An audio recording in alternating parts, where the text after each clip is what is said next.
एउटा football player राम्रो footballer हुनको लागि फुटबल मात्रै राम्रो खेलेर हुँदैन है, उसको औरा मेन्टेन गर्नको लागि उसको चार्म राम्रो हुनु पर्यो है, एकदम राम्रो हुनुपर्छ है, उसको चार्मिङ एकदम राम्रो हुनुपर्छ।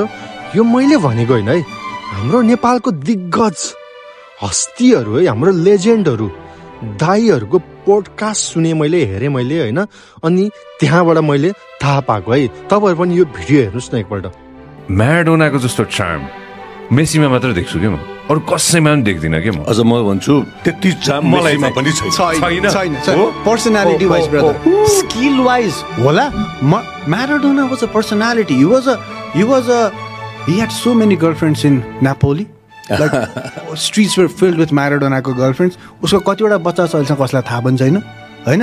He had that charm. He was Elvis Presley क्या brother. Elvis Presley of football. उहाँहरूको एनालाइसिस कस्तो लाग्यो कमेन्ट गरिदिनुहोस् है, र च्यानललाई सब्सक्राइब पनि गरिदिनु होला। Thank you.